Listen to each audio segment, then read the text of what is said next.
Alhamdulillah. Salatu wassalamu ala Rasulillah wa ala alihi wa ashabihi wa man tabi'ahu wa walah. Thumma amma ba'. Alhamdulillah. Hari ini kita sambung lagi pengajian kita dalam kitab Ilmul Iman. Cuma hari ini nampak macam best sikit lah, sebab ada boleh baca-baca kan. Biasanya kita dengar je, hari ni kita boleh tengok sekali. Okey. Jadi tajuk hari ini kita akan mula masuk, selepas kita dah masuk perbincangan mengenai iman tu sendiri, hari ini kita akan masuk kepada isi kandungan iman tu. Kita kata dalam buku ilmu iman ni memang kaedah dia mudah aja. Kita nak belajar iman yang mudah, simple untuk semua. Kita mengambil iktibar daripada sunnah Nabi SAW. Sewaktu hadis Jibril kan kita sebut. Hadis Jibril, ingat lagi hadis Jibril. Macam mana pada satu hari Nabi duduk-duduk dalam masjid dengan sahabat dia, tiba-tiba ada seorang datang, tak dikenali siapa. Dan orang itu akhirnya diberitahu oleh Nabi SAW bahawa dia adalah Jibril. Tapi cerita dia, Jibril datang dan tanya kepada Nabi SAW, apa itu iman? Jadi Nabi jawab dengan mudah saja, dengan ringkas. Iman itu adalah percaya kepada Allah, percaya kepada malaikat, percaya kepada kitab, kepada Rasul, hari akhirat dan juga takdir. Mudah je Nabi jawab macam tu. Iman adalah percaya kepada 6 benda ni. Kalau kita hari ni pun macam tu. Hari ni kita ni orang kenal kita sebagai orang Islam. Katalah pada satu hari ada tiba-tiba datang pelancong ke mana-mana, orang putih datang ke masjid kita ni. Datang masjid kita tengok, ni semacam kan. Ni nak buat apa ni? Datang kita, dia nak tanya, excuse me, tumpang tanya, cakap Melayu pula, saya terjemah siap-siap. Tumpang tanya, nak tanya Islam tu apa? Benda kita nak jawab. Nampak? Apa kita nak jawab? Kita hari ni, apa yang kita mampu jawab? Jawapan dia mudah saja. Ambil daripada sunnah Nabi SAW, jawab dia mudah je. Islam tu adalah mengucap kalimah syahadah, lepas tu salat, puasa, zakat, haji. Habislah 5. Kalau dia tanya pula, iman orang Islam macam mana? Kepercayaan orang Islam macam mana? Mudah je, 6. Jadi hari ni kita nak masuk tajuk pertama. Tajuk pertama adalah beriman kepada Allah Subhanahu Wa Taala. Sebelum tu kita tengok benda yang ada tulis kat situ. Kena baca kot. Kenapa kita ambil kata-kata Albert Einstein ni? Sedangkan Albert Einstein ni ada orang Yahudi Albert Einstein ni, kalau dia bukan rahsia, bukannya saya buat kontroversi ke apa benda, teori konspirasi mana-mana, tak ada. Dia memang Yahudi biasa je lah. Ramai orang Yahudi dalam dunia ni, jangan takut lah. Jadi Albert Einstein ni salah seorang Yahudi. Bukan kita ambil dia punya kata-kata tu sebab dia ni Yahudi, tapi kita ambil kata-kata dia sebab dia adalah seorang ahli ilmu. Ahli ilmu, ilmuwan. Dia ada ilmu dalam bidang sains, dalam bidang matematik, fizik, kimia. Jadi ilmu dia ni diguna pakai sampai hari ni. Jadi ada satu kata-kata dia yang sangat popular. Kata-kata dia ni tidak dinafikan oleh mana-mana orang. Dia sebut macam ni: Science without religion is lame.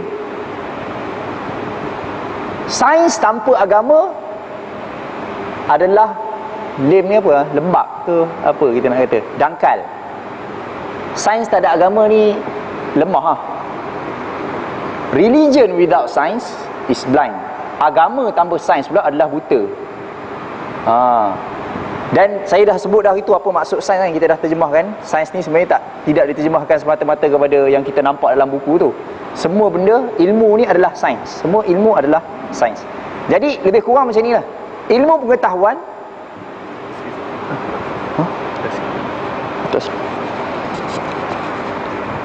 ilmu pengetahuan tanpa sains, ilmu pengetahuan tanpa agama adalah dangkal, tumpul. Tetapi agama tanpa ilmu, kita beragama tanpa ilmu adalah buta. Itu disebut sendiri oleh Albert Einstein. Sekarang kita tengok sikit sejarah. Kalau kita tengok sejarah tamadun manusia, tengoklah dalam mana-mana sejarah tamadun manusia pun, dekat bumi ni bukan ada banyak sangat tamadun asal dalam dunia ni.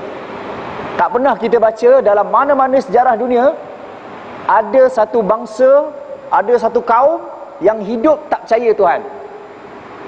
Tak pernah. Tak pernah ada dalam sejarah.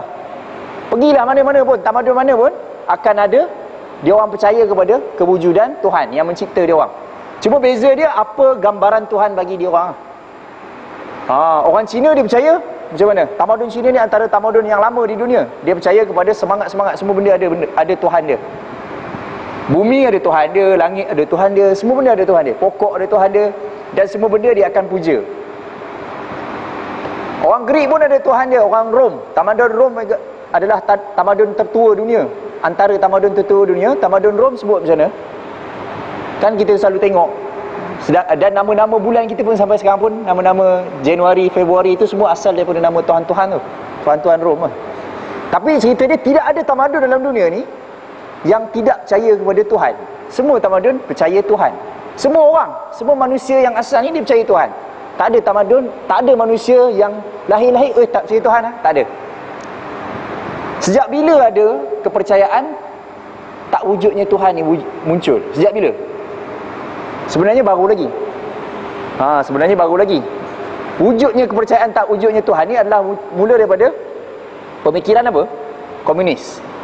Bila mula pemikiran komunis di negara-negara komunis, antaranya negara Soviet Union, Rusia sekarang, negara China, dan negara-negara yang ikut dia, Vietnam, banyak lagi.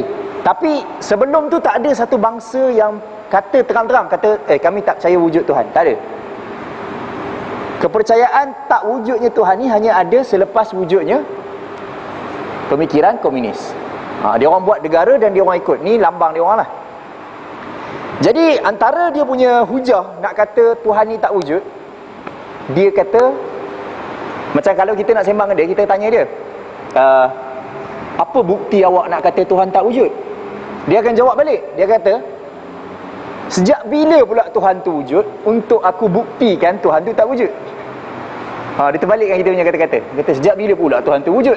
Sepatutnya nak buktikan kewujudan, nak kata ada wujudnya benda tu, kena datangkan bukti lah. Bukannya kata tak ada baru kita datangkan bukti. Dia kata tak wujud Tuhan tu, tak payah datangkan bukti lah. Sebab tak ada bukti Tuhan tu wujud bagi dia. Jadi persoalan dia pada hari ni, kita nak tanya satu soalan je. Adakah bila tak ada bukti menjadi bukti benda tu tak ada? Terbalik. Contoh saya kata, saya percaya satu negara dalam dunia ni nama dia Amerika Syarikat. Saya percaya. Awak ada bukti tak? Tak ada bukti. Maksud dia tak wujud lah. Betul ke macam tu kaedah tu? Betul ke? Kalau tak ada bukti menunjukkan kata tak ada ke? Tak semestinya kan? Boleh jadi ada, boleh jadi tak ada. Tapi kalau kita berjaya membuktikan benda tu tak ada, barulah kita kata benda tu tak ada. Takkan berjaya datangkan bukti. Tapi kalau kita tak ada bukti sekarang ni, setakat ni, untuk kata benda tu ada ke tak ada, kita tak boleh nak kata benda tu tak wujud. Contoh zaman dulu, orang tak ada bukti nak mengatakan wujud di sekeliling kita ni oksigen. Dalam udara kita ni ada oksigen. Dulu orang tak ada bukti lagi. Adakah kita nak kata zaman dulu tak ada oksigen lagi? Zaman dulu tak ada oksigen lagi. Semenjak dah ada mikroskop semua tu, barulah ada oksigen. Boleh kata macam tu? Ataupun kuman. Kita selalu kata kuman kan. Kita nak beli sabun pun beli yang antibakteria lah apa kan. Kuman. Bukan Bob kuman lah. Itu rahimahullah. Kuman, bakteria, virus. Kita nampak tak nampak lah. Tapi ada bukti tak? Ada bukti. Sebelum ada bukti untuk kata dia wujud tu, adakah dia tak wujud? Zaman dulu tak wujud bakteria, kuman semua tak wujud. Nampak tak? Jadi hujah tu terbalik semula kepada dia orang. Adakah bila tak ada bukti menunjukkan kata tak ada? Itu soalan dia. Kita balik semula kepada zaman dahulu. Bila saya sebut tadi, dalam dunia ni asalnya manusia ni dia, asal usul manusia dia percaya kepada Tuhan. Kalau kita tengok ilmu logik, kalau orang belajar dalam bidang falsafah, fakulti falsafah ni, dia ada ilmu logik. Ilmu logik yang bahasa Arab sebut mantik kan. Jangan bimbang mantik, kadang-kadang orang ingat apa benda lah ilmu mantik. Sebenarnya dia ada ilmu logik. Ilmu logik ni ataupun mantik ni sebenarnya diasaskan paling lama pun lah. Bukan kata sebelum tu orang semua fikir tak logik semua. Paling lama pun dalam sejarah yang tertulis mengatakan ilmu logik ni dia bermula pada zaman bila? Pada zaman Greek. Ilmu logik ni mula pada zaman Greek. Tertulis, bukan kata sebelum tu semua orang tak logik. Bukan. Okey. Mari kita tengok tulisan-tulisan dia orang sendiri. Walaupun tulisan dia ni pening. Tak payah baca lah. Kalau tak belajar tak payah baca. Tapi cerita dia, dalam tulisan-tulisan dia orang, adakah Contohnya dalam tulisan, ni antara dua orang tokoh dalam tamadun tu, yang ada janggut, dua-dua ada janggut. Yang belah kiri tu Socrates. Yang belah kiri tu Socrates, yang belah kanan tu Plato. Tu antara nama-nama dia orang. Socrates dengan Plato. Dua-dua orang ni antara pemikir-pemikir Greek, di antara pemikir besar Greek. Adakah dia orang ni selepas dia orang fikir begitu mendalam sekali, akhirnya dia orang dapat buat kesimpulan bahawa Tuhan tak wujud? Tak. Semua buku-buku dia orang ni, dia orang membayangkan Tuhan tu macam mana. Dia orang membayangkan Tuhan tu macam mana. Maksud dia, akal manusia ni kalau dia fikir mendalam, dia tak boleh nak nafikan kewujudan Tuhan, tak boleh nak nafi. Hanya akal yang tak logik je yang akan memikirkan kata Tuhan tu tak ada. Okey, tengok gambarnya. Gambar apa ni? Gambar apa? Gambar pasu Jangan takut. Dia tak ada markah sini Saya tak denda kalau salah. Suruh berdiri je tak.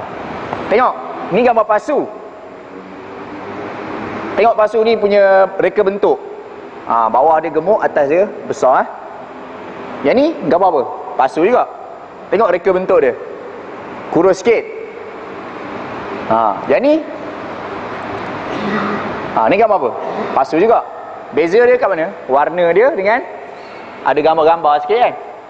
Ada gambar-gambar. Sekarang ni kita nak masuk kepada kaedah akal yang pertama disebutkan oleh Syekh Abdul Majid Az-Zindani. Dia dalam cara-cara kita nak mengenal Allah ni ada banyak kaedah. Allah memberi kita, Allah mengurniakan kepada kita, kalau disebut oleh Syekh Abdul Majid Az-Zindani ni, dalam Al-Quran Allah kata, wallahu akhrajakum min butuni ummahatikum la ta'lamuna syai'a wa ja'ala lakumus sam'a wal absara wal af'idah la'allakum tashkurun. Ini dalam surah An-Nahlu ayat 73. Wallahu akhrajakum, Allah mengeluarkan kamu, min butuni ummahatikum, daripada perut ibu-ibu kamu, la ta'lamuna syai'an, kamu tak tahu benda. Ada orang keluar-keluar terus buat soalan matematik, tak ada. Orang keluar-keluar perut ibu tak tahu benda. Kalau ada benda jatuh atas badan dia pun dia tak tahu nak angkat. Tak ada benda, tak tahu benda. Wallahu akhrajakum min butuni ummahatikum la ta'lamuna syai'a. Ni dalam surah An-Nahl Allah sebut kita keluar daripada perut ibu kita semua tidak tahu apa benda satu pun, tak tahu langsung. Wa ja'ala lakumus sam'a, tetapi Allah menjadikan kepada kita pendengaran, wal absara, dan juga penglihatan, wal afidah, dan juga mata hati, la'allakum tashkurun, semoga mudah-mudahan kamu bersyukur. Jadi dekat ayat ni Allah telah memberi kita tiga alat untuk kita mengenal Allah. Apa dia? Yang pertama mendengar, yang kedua melihat, yang ketiga berfikir. Dengar, tengok, fikir. Okey, saya dah tunjuk gambar-gambar ni, dah cakap, dah tunjuk gambar, dah dengar kan? Balik fikir. Jadi dah tengok gambar pasu bunga ni kan? Apa kena-mengena gambar pasu bunga ni? Akal kita yang logik, bila kita nampak satu-satu design, satu-satu reka bentuk, kita akan kata apa? Mesti ada designer dia. Apa beza gambar yang ni dengan gambar yang ni? Tak ada gambar kan? Dekat pasu tu tak ada gambar. Pasu ni kosong, pasu ni ada gambar. Kita kata apa? Oh, designer yang pasu yang ini dia lukis, designer yang sebelum ni dia tak lukis. Betul tak? Akal kita mesti akan kata, bila nampak satu-satu reka bentuk, kita akan kata ada reka bentuk dia. Jadi kaedah akal yang pertama adalah bila kita melihat satu reka bentuk, secara logiknya kita akan mengandaikan ada pembuat dia. Betul tak? Logik tak? Logik kan? Jadi adakah dunia kita hari ni bukan satu reka bentuk? Alam semesta kita hari ni bukan satu reka bentuk ke? Logik tak kalau kita kata, benda tu ada, mesti ada orang yang cipta dia, mesti ada pencipta. Logik kan? Perkara biasa macam kata, ada bumi, mesti ada Tuhan yang mencipta bumi. Logik. Apa masalah? Tengok dalam kita hidup dekat bumi ni, apa yang kita perlukan? Apa yang kita perlukan untuk hidup? Kita perlukan oksigen. Betul tak? Cuba tutup hidung sekali. Tutup hidung, tutup mulut, tahan 30 saat. Mau semput. Jangan ya. Tinggal saya kena pula. Tapi manusia perlukan oksigen. Bila nak masuk dalam air ke nak menyelam apa, kena pakai tangki kat belakang badan dia untuk bawa oksigen. Betul tak? Dalam bumi kita ada oksigen. Yang kedua, kita nak hidup dekat muka bumi ni, kita ada satu lapisan ozon. Kalau tengok atas tu hitam kan. Alam angkasa lepas dia ni hitam. Lepas tu ada banyak sinaran-sinaran yang tak sesuai kena dekat kulit kita, tak sesuai kena kepada badan kita. Ada dia punya gas-gas yang tak sesuai untuk kita. Tetapi kita telah ditapis seolah-olah macam ada payung. Tu seolah-olah, bukan ada betul-betul payung tu. Seolah-olah macam ada payung. Payung tu kita namakan dia ozon. Jangan takut, nama je. Lapisan ozon tu seolah-olah payung. Lapisan ni Allah SWT ciptakan untuk tapis benda-benda ni supaya manusia boleh hidup dekat muka bumi ni. Tak ada lapisan ozon dekat planet-planet lain, tak ada. Yang ketiga, ozon tu juga menjadikan tekanan dalam bumi ini sesuai untuk kita hidup. Pernah naik kereta, naik bukit. Budak-budak kecil selalu orang dah tua-tua ni jarang lah kena. Orang tua-tua naik kapal terbang lah ada. Tapi naik bukit lah cerita. Kalau kita bawa kereta, naik bukit cepat, budak-budak kecil akan rasa apa? Dia akan rasa sakit telinga. Budak kecil-kecil dia tak pandai lagi, tapi dia orang akan rasa sakit telinga. Nanti mak ayah dia akan suruh buat apa? Tutup hidung ni tekan kan. Semua tahu. Si baik. Itu sebab apa dia jadi macam tu? Sebab semakin tinggi kita naik, semakin kurang udara. Udara semakin kurang, makin tinggi makin kurang udara. Jadi telinga kita akan sakit sebab tekanan. Tekanan tu dia nak tekan. Sebab benda tu asalnya ada udara, tak ada, dia tekan. Tu tekanan udara. Dalam badan kita pun ada tekanan. Tekanan darah. Ada orang darah tinggi kan. Darah tinggi tu bukan maksud dia darah dia tu tinggi lebih pada bintang-bintang pun, tak. Darah tinggi tu maksud dia tekanan dia tu tinggi. Dia tertekan lah. Sebab tu kita jangan tertekan, relax. Minggu lepas, 2 minggu lepas kita dah cerita dah, kesan orang beriman ni adalah dia relax kan. Jadi tekanan darah ni sesuai dengan tekanan darah manusia, sesuai dengan kehidupan yang kita duduk sekeliling kita. Sebab tu orang bila dah rosak tekanan darah dia jadi tinggi. Seolah-olah macam dia ni hidup dekat atas gunung, kurang oksigen. Okey. Jadi itu tekanan dia ada dekat dalam bumi saja. Tekanan yang sesuai untuk kita hidup ada dekat dalam bumi. Lagi manusia memerlukan apa? Memerlukan air dan memerlukan makanan. Betul tak? Manusia memerlukan air, memerlukan makanan. Bukan manusia saja, semua. Semua benda memerlukan air dan memerlukan makanan. Tumbuhan pun memerlukan air. Pokok kita tanam, tak siram, esok lusa layulah dia. Kita baru ambil pucuk ubi kan. Baru ambil pucuk ubi pula. Baru ambil kayu ubi. Pasal pokok ubi ni kita nak tanam, kita ambil kayu. Kita potong dia punya kayu tu, pacak dalam tanah kan. Lepas tu tak siram. Nak hidup lah? Tak hidup, kering. Kering batang tu. Habis macam tu je, rugi. Tapi kalau kita letak air, dia pun hidup. Dia keluar pucuk-pucuk, dia keluar daun. Lagi 4-5 bulan boleh makan. Ubi kayu. Jadi manusia memerlukan air. Planet yang ada air dan juga ada oksigen dan juga ada tekanan dan juga ada, semuanya ada dekat bumi sahaja. Bila kita tengok alam kita ni, cakrawala ni, nampak cakrawala tu ada bintik-bintik putih kan, kita panggil bintang. Apa dia sebenarnya putih-putih tu sebenarnya apa? Putih-putih tu sebenarnya matahari ya. Putih-putih tu sebenarnya matahari. Maksudnya ada berapa banyak matahari tu? Ada 1, 2, 3 tak tahu banyak kan. Setiap putih tu adalah matahari. Jadi ada berapa banyak matahari? Ada banyak. Bukannya dia silau tu, tapi setiap satu titik tu adalah satu matahari. Banyak tak planet dekat muka bumi, dekat dunia ni? Banyak. Tapi saintis, orang yang belajar sains mendalam, dia kaji, dia tengok, kaji bintang semua pakai teleskop paling besar dunia ke apa. Dia kata dalam banyak-banyak bintang ni, tak ada satu pun bintang yang sesuai untuk hidup sama macam bumi. Tak ada satu pun. Jadi kalau kita katakan kebarangkalian lah, kalau kita katakan dalam satu taman, kebarangkalian untuk orang dalam satu taman tu, orang yang bekerja sebagai doktor, kita kata dalam 50 orang ada seorang, contoh lah. Ataupun dalam 40 orang seorang doktor. Kebaran kalian orang untuk kerja dalam satu taman tu dalam 50 orang ada seorang. Jadi kalau taman tu ada dalam 500 orang, adalah 10 orang. Adalah 100 orang doktor, 10 orang doktor. Kan? Jadi tak ada masalah. Kebaran kalian tu macam tu. Tapi saintis kata kebaran kalian untuk ada satu lagi planet yang sama macam planet bumi ni adalah satu daripada 1 trilion. Bukan 1 juta 1 trilion. Trilion ni berapa kali kosong? 15 kosong. 1 kosong kosong kosong kosong kosong kosong kosong 15 kali kosong. Kalau 100 ringgit berapa kosong? 2 kosong. 1 kosong kosong.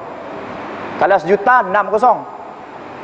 Kalau trilion 15 kosong. 1 2 3 4 5 sampai 15 kosong.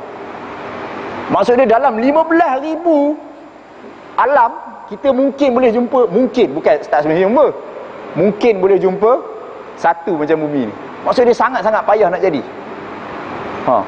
Jadi design yang begitu detail sekali untuk kata bagi kita manusia hidup dekat bumi ni cukup-cukup. Maksudnya semua benda cukup-cukup untuk kita. Ada oksigen, ada pokok, ada air, semua cukup untuk manusia hidup. Tak pernah kita hari-hari macam hari ni oksigen tak cukup sebab ada baby baru lahir hari ni, jadi kurang oksigen. Tak, cukup untuk kita hidup. Jadi reka bentuk yang begitu cukup macam ni tidakkah menunjukkan ada satu pencipta? Macam mana? Mesti ada kan? Jadi logik dia macam tu. Kalau tengok contoh tadi kita kata dalam titik-titik tadi tu, semuanya yang putih-putih tu semuanya matahari kan. Ni dalam sistem kita, sistem cakrawala kita, start daripada matahari, yang ujung kiri belah bawah ni matahari. Lepas tu planet bumi tu yang keempat daripada matahari. Okey, saiz bumi ni bumi nak dibandingkan dengan planet lain. Ni bumi, sebelah dia tu Venus, lepas tu Mars, Mercury, Pluto. Ni nama planet lah. Okey, ini saiz bumi nak dibandingkan dengan ni. Nampak bumi macam besar kan? Okay. Sekarang ni kalau kita bandingkan dengan planet Jupiter lah pula apa, tengok bumi dah semakin kecil. Tu bumi yang duduk kat bawah tu dah makin kecil lah. Sekarang kita bandingkan bumi dengan matahari pula. Bandingkan bumi dengan matahari. Jadi mana bumi sekarang? Dah tak nampak apa, titik kan? Sekarang kita tengok matahari di dalam sistem tadi. Semua yang titik-titik ni adalah matahari. Jadi cuba bayangkan dalam semua cakrawala macam ni, tak ada satu pun planet yang boleh ada manusia hidup kecuali sini je. Dalam banyak-banyak sistem ni, sini je boleh hidup. Jadi takkah menunjukkan di sana ada satu pentadbir yang menentukan kita hidup kat sini? Mestilah ada kan? Logiknya. Tak payah fikir susah-susah, tak payah ngapal apa. Tapi logiknya kata, kalau kata dalam banyak-banyak punya banyak macam ni planet, berjuta-juta, bilion ke apa benda tak tahu, banyak macam ni punya planet, hanya satu je planet yang boleh hidup, menunjukkan kata mesti ada pencipta yang letak kita kat sini. Kalau tak, datang dari mana? Jadi itulah dia antara hujah untuk mengatakan wujudnya pencipta dunia. Itu hujah menunjukkan kata wujudnya pencipta dunia. Jadi kaedah dia, kalau kita tengok kaedah dia dalam bahasa Arab disebut dalam bahasa Arab disebut benda yang tiada tak boleh mewujudkan. Benda yang tiada tak boleh mewujudkan benda-benda. Contoh, katakanlah tiba-tiba kita datang satu pagi pergi ke masjid, nampak tek kucing dalam masjid. Kita akan kata apa? Mesti ada kucing berak kan? Boleh tak ada orang kata sebabkan tak nampak kucing tu, kita kata kucing tu tak wujud? Tak nampak kucing tu, mana kucing cari tak jumpa, buka pintu semua tu tutup rapat, kita kata tak wujud kucing tu. Tak wujud apa benda? Tai ada. Betul tak? Jadi benda yang tak ada tak boleh mewujudkan sesuatu benda. Kucing kalau tak ada, macam mana nak ada tai kucing? Jadi dunia kita ni, bumi ni, kalau tak ada yang cipta dia tak ada lah. Kalau tak ada yang cipta bumi ni, tak ada lah bumi. Kalau tak, datang dari mana? Kan?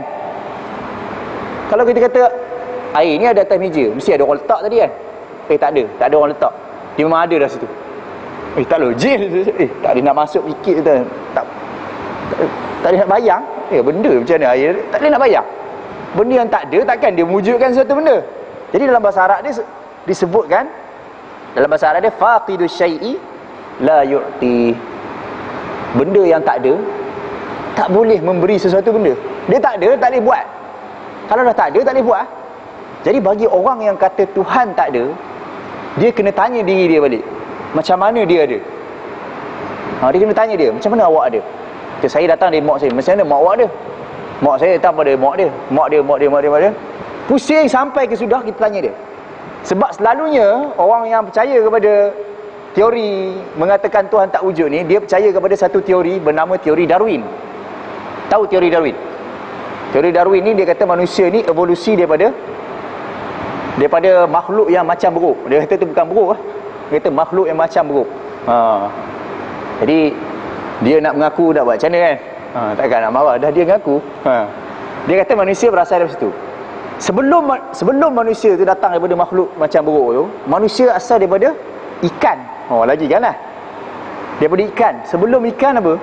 Sebelum ikan, plankton. Plankton ni macam binatang kecil lah. Sebelum binatang kecil itu tak ada. Itu dia orang mengata, sebelum binatang kecil tu ada, tak ada.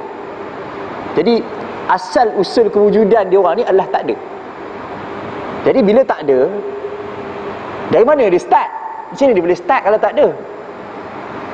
Ini dia orang sendiri yang kata. Jadi logik dia macam saya kata tadi. Kalau kita kata benda tu tak ada, dia tak boleh nak adakan diri dia sendiri. Dia mesti ada orang yang adakan dia. Kalau dia kata tak ada Tuhan, maksudnya dia pun tak ada. Sebab tu Syekh Zindani ni dia bagi contoh sedap lah. Dia bagi contoh, bukan dia buat betul-betul lah. Dia kata, saya kalau jumpa orang yang tak percaya Tuhan ni, saya nak tampar dia. Bila dia cakap, kenapa Syekh tampar saya ni, sakit ni? Dia kata, mana ada, saya tak tampar awak. Tadi saya tampar. Mana ada, awak tak ada pun. Sebab apa awak tak? Sebab awak kata Tuhan tak ada. Maksud dia awak datang daripada tak ada. Jadi maksud dia awak pun tak ada. Sebab benda yang tak ada tak boleh mewujudkan sesuatu. Itu contoh saya. Dia kata tampar dia. Lepas tampar dia semua dia fikir, okey, sakit tak? Sakit.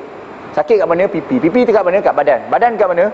Daripada saya. Saya datang dari mana? Mak. Mak datang dari mana? Mak dia. Mak daripada nenek. Nenek daripada moyang. Moyang mana? Pusing. Dia akan kata last sekali beruk. Lepas tu lepas habis beruk tu tak ada. Last sekali dia akan kata tak ada lah. Nak buat macam mana? Saya tak ada lah sekarang. Sebab itulah kita kata akal yang logik, akal yang salim, dalam bahasa Arab dia akal yang salim, akal yang selamat daripada pemikiran-pemikiran luar ni, dia tidak boleh menafikan wujudnya pencipta alam. Jadi sebab itulah Allah SWT sebut dalam Al-Quran, sanurihim ayatina fil afaq wa fi anfusihim. Sanurihim ayatina, maksud dia kami, Allah SWT sendiri, kami akan menunjukkan tanda-tanda kami fil afaq, di dalam alam semesta, wa fi anfusihim, dan di dalam diri mereka, hatta yatabayyana lahum, sampailah jelas kepada mereka, annahul haq, bahawa apa yang disampaikan oleh Nabi SAW tu adalah benar. Jadi nampak tak kaedah ni? Tak pening kan? Tak pening kot. Kalau pening tu tengok muka Plato tu tadi mungkin tak pening lah kot. Jadi ini antara kaedah untuk kita beriman dengan Allah SWT.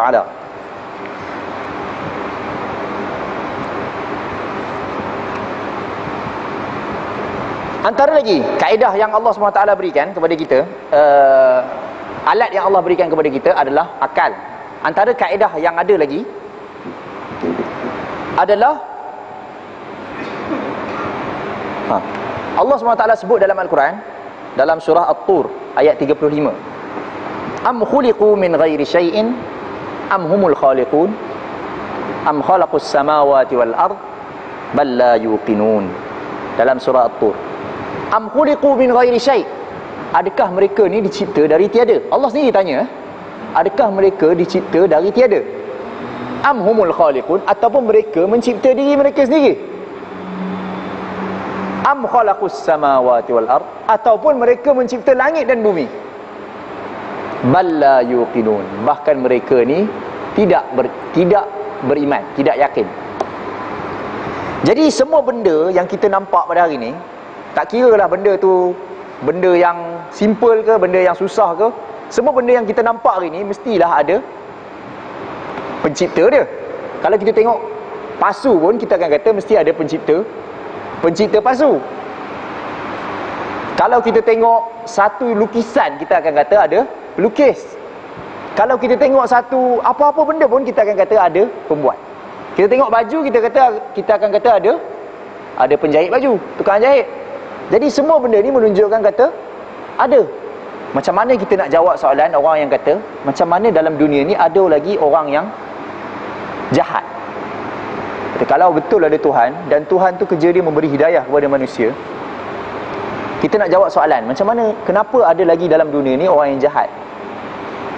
Kenapa lagi ada dalam dunia ni orang yang jahat? Kenapa lagi ada dalam dunia ni orang yang tak solat, orang yang tak pergi masjid, orang yang tak belajar, tak apa, kira tak ada rukun-rukun Islam, tak buat lah. Kenapa ada lagi makhluk macam tu? Kalau kita kata wujudnya Tuhan dan Tuhan ni kerja dia memberi hidayah, kenapa ada lagi orang macam tu? Jawapannya mudah aja. Macam kita kata, ada tak dalam dunia ni orang tak pakai baju? Ada tak? Ada tak orang tak pakai baju? Ada kan? Adakah menunjukkan kata tak wujud tukang jahit? Tak kan? Dalam dunia ni ada tak orang yang rambut panjang? Rambut panjang semua, tak pernah potong sampai daripada lahir sampai ke tua. Rambut dia panjang, kuku panjang. Ada tak? Ada. Kita nak kata apa? Tak wujud tukang gunting. Habis tu mamak tukang gunting tu benda. Jadi sebab apa ada lagi orang macam tu? Sebab dia tak pergi. Dia tak pergi kepada tukang jahit, dia tak pergi kepada tukang gunting. Kenapa ada lagi orang jahat dalam dunia ni? Sebab dia tidak mengembalikan diri dia kepada Allah Ta'ala. Dia tidak menyerahkan diri dia kepada Allah Ta'ala. Dalam bahasa Arab dia tidak Islam. Islam tu datang daripada perkataan aslama, menyerah diri. Serahkan diri kamu kepada Allah dan Allah akan beri kamu hidayah. Sebab itulah dalam Al-Quran Allah SWT sebut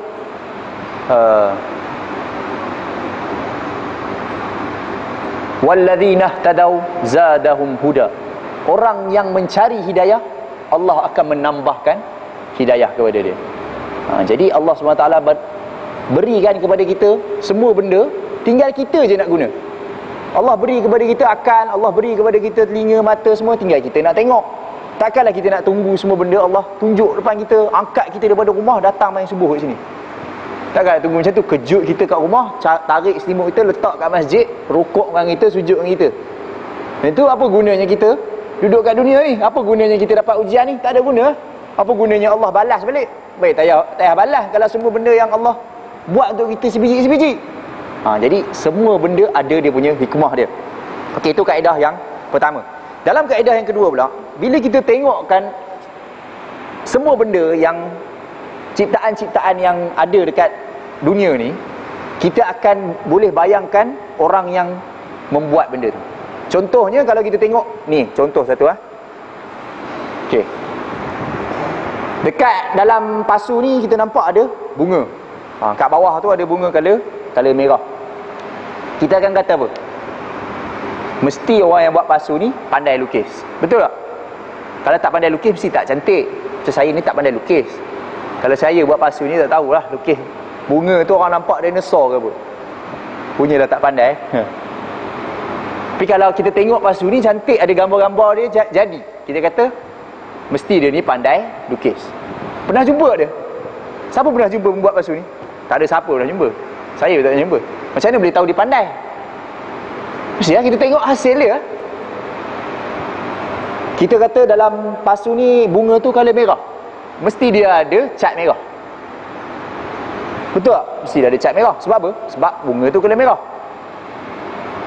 Macam mana awak tahu? Pernah jumpa dia ke? Pernah jumpa dia, duduk dengan dia? Pernah sewa rumah sekali dengan dia? Tak pernah. Habis macam mana tahu? Tengok hasil dia. Dia ada warna merah. Kita tahu yang buat pasu ni dia mesti ada tanah. Mesti dia ni ada tanah. Sebab apa? Sebab pasu buat pada tanah. Jadi bila kita tengok sifat benda yang ada dekat dunia ni pun, kita boleh bayangkan macam mana pencipta dia. Sama juga bila kita tengok hasil yang ada dekat bumi ni semua, kita boleh bayangkan sifat Allah SWT. Kalau kita tengok macam mana manusia ni Allah jadikan mata duduk kat atas, mata duduk kat atas, kaki duduk kat bawah. Sebab apa Allah tak letak mata kat ibu jari kaki? Menunjukkan kata Allah ni bijak. Betul tak? Kalau tak, oh kita terlanggar batu sikit habis masuk mata. Batu apa, pasir masuk mata. Jalan sikit masuk habuk. Tak nampak orang depan, jalan belanggar. Sebab mata duduk kat kaki. Hari ni tara mata duduk kat kepala ni pun ramai orang yang mata letak kat lutut juga kan. Nampak? Tapi bila Allah SWT letakkan mata tu dekat atas, dia menjadi bukti kesan yang menunjukkan kata Allah tu maha bijak. Betul tak? Awak pernah nampak Tuhan, macam mana awak tahu dia bijak? Lah, tak payah nampak Tuhan. Tak apa, saya boleh tengok hasil makhluk yang Allah buat. Tengok perbezaan mata antara mata ayam dengan mata kucing. Ayam ni mata dia duduk kat mana? Duduk kat tepi, macam ni. Kucing mata dia duduk kat mana? Duduk kat depan. Okey. Ayam dia makan apa? Ayam ni dia makan serangga ataupun tumbuh-tumbuhan kecil, bijirin. Jagung ke, padi ke, tu ayam makan. Ataupun serangga. Serangga ni dia tak boleh lari teruk-teruk amat. Serangga ni kais-kais sikit terkeluar, dapat tangkap makan, patut sekali je dapat. Kucing pula makan apa? Kucing ni kalau kita tak bela dia tak makan friskies. Kucing kalau tak bela, mana nak cari frisky, nak buka tin semua. Taklah. Kucing ni dia asalnya binatang pemangsa. Sebab itulah dia ada gigi tajam, dia ada kuku tajam. Kucing ni binatang mangsa. Jadi mata dia letak kat depan. Sebab dia nak kena kejar binatang yang dia nak makan. Kucing ni kalau ada burung lalu, kucing rumah ke kucing apa ke, dia nampak burung terbang, lama-lama dia akan lompat tangkap. Sebab kucing ni memang sifat dia macam tu. Sebab tu Allah SWT letakkan mata dia kat depan. Ayam sebab apa Allah letak mata dia kat belah kanan kiri? Sebab ayam ni binatang yang ditangkap. Musang makan ayam. Jadi ayam mata dia letak kat tepi, dia boleh nampak belakang. Kalau kita macam sekarang ni, kita nak bawa kereta, nak reverse, payah nak tengok belakang kan. Orang letak kamera belakang kan. Ayam tak payah. Ayam mata dia boleh nampak belakang, sebab mata dia duduk kat tepi. Itulah hikmah Allah letakkan mata untuk binatang. Kadang-kadang kat tepi, kadang-kadang kat depan, kadang-kadang bentuk macam ni, kadang-kadang bentuk macam ni. Jadi ini semua menunjukkan Allah ni maha bijaksana.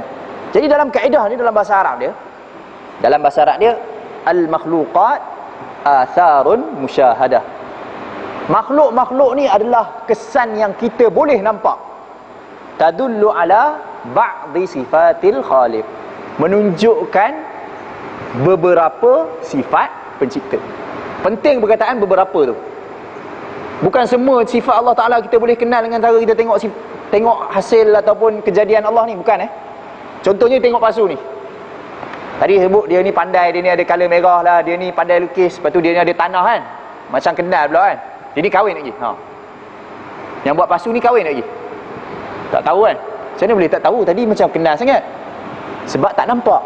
Tak nampak apa benda kesan dia. Mungkin lukisan dia ni cantik sebab dah kahwin kot. Tak payah fikir masalah umat sangat. Ataupun dia bunyi bujang kot. Kalau dia kahwin, tak ada masa nak buat pasu-pasu ni. Beli je kat kedai. Tak boleh. Nampak tak? Ini baru sifat makhluk. Ini baru sifat pembuat pasu. Apatah lagi sifat Allah Ta'ala yang menciptakan semua sekali, termasuk pembuat pasu. Kita tak boleh nak bayangkan semua sifat Allah. Sebab tu ada sifat Allah yang Allah ceritakan kepada kita melalui Al-Quran dan As-Sunnah. Ada sifat yang kita boleh nampak. Sifat penyayang. Allah ni maha menyayang. Betul tak? Mesti lah. Nabi SAW sebut, nampak tak mak dengan anak? Mak dengan anak. Mak kambing ke, mak orang ke, mak kucing ke, mak apa-apa lah dengan anak. Sayang tak mak dengan anak? Sayang. Jadi Tuhan yang menciptakan perasaan sayang mestilah ada perasaan sayang juga. Jadi itu kita boleh fikir. Kalau Allah tak sayang kita, dah lama dah kita ni semua buat salah sikit, buat dosa sikit, mari kilat. Hari ni sebab apa kereta accident tadi? Lupa nak sembahyang subuh, accident terus. Tak ada kan? Jadi Allah sayang kepada kita. Itu kita boleh fikir. Tapi ada sifat yang kita tak boleh nak bayangkan. Allah pun ajar kita. Jadi itu ada dalam tajuk sifat-sifat Allah. Jadi kita bagi peluang untuk azan sekejap. Wallahu a'lam. Allah SWT sebut dalam Al-Quran dalam surah Ar-Rum ayat 50. Surah pun nama Ar-Rum, surah Rum, bangsa Rum, tapi tak ada kena-mengena. Allah sebut fanzur ila athari rahmatillah, maka lihatlah, lihatlah ke athari rahmatillah, kesan-kesan rahmat Allah Subhanahu wa taala. Kaifa yuhyil arda ba'da mautiha, macam mana Allah menghidupkan bumi selepas mati. Inna dzalika la muhyil mauta, sesungguhnya itulah menunjukkan Allah ni boleh menghidupkan yang mati. Wa huwa ala kulli syai'in qadir, dan dia maha mampu atas segala sesuatu. Allah SWT suruh sebenarnya kita. Kalau kita belajar bahasa Arab, nazara ni, fanzur, unzur ni maksud dia tengok. Spek mata bahasa Arab nazarah. Nazara. Nazara ni maksud dia tengok. Tengok dalam bahasa Arab ni ada dua. Yang pertama tengok dengan mata ni. Yang kedua tengok dengan, tengok tu maksud dia fikir. Dua-dua pun ada dalam bahasa Arab. Tapi apa yang membezakan antara tengok fikir dengan tengok dengan mata? Ada cara dia.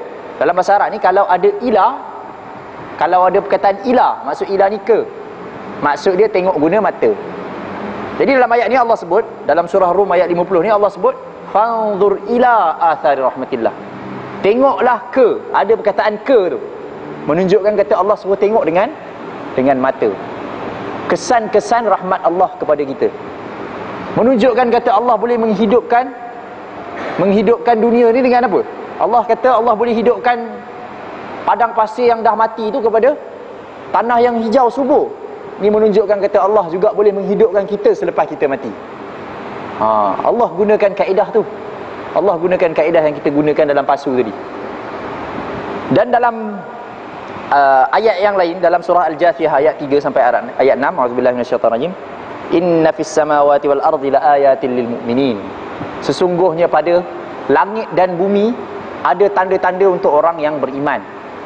Wa fi khalqikum, dan juga dalam penciptaan diri kamu. Wa ma yabuthu min dabbah, dan juga semua yang ada di atas muka bumi ni, semua yang melata di atas muka bumi. Ayatun liqaumin yuqinun, menjadi tanda kepada orang yang yakin. Jadi dalam hadis daripada Nabi SAW, dalam hadis diriwayatkan oleh Imam Muslim, saya tutup dengan hadis tu, Nabi sebut tafakkaru fi khalqillah. Dalam satu riwayat lain dia sambung wala tafakkaru fillah, berfikirlah tentang kejadian Allah, jangan fikirkan tentang Allah. Fikirlah tentang kejadian Allah. Kita hari ni tengok pokok pun dah tak larat nak fikir dah. Tak payah fikir penat-penat macam mana Allah ni, macam mana tak payah. Tengok benda yang ada depan mata kita ni, fikir dulu. Itu pun dah tak larat dah. Jadi cukuplah sampai di sini. Tapi yang penting dalam kaedah-kaedah yang saya dah ceritakan tadi ni, kita yang pertama bertambah yakin dengan kewujudan Allah SWT. Dan yang kedua, kalaulah kita ditakdirkan oleh Allah SWT, kita terjumpa dengan orang yang tak percaya kepada Allah, cuba tanya dia persoalan-persoalan ni. Apa dia tadi? Benda yang tak ada, tak boleh buat apa-apa. Jadi tanya dia, kalau Tuhan tak ada, macam mana awak ada? Tanya dia satu soalan je. Jadi wallahu alam, jazakumullah khairan. أقول قولي هذا وأستغفر الله العظيم لي ولكم. اللهم اجعل القرآن العظيم ربيع قلوبنا ونور صدورنا وذهابا لهمومنا وغمومنا، ذكرنا منه ما نسينا وعلمنا منه ما جهلنا، وارزقنا تلاوته آناء الليل وآناء النهار على الوجه الذي يرضيك عنا برحمتك يا أرحم الراحمين. صلى الله على محمد وعلى آله وصحبه والتابعين والحمد لله رب العالمين. السلام عليكم ورحمة الله.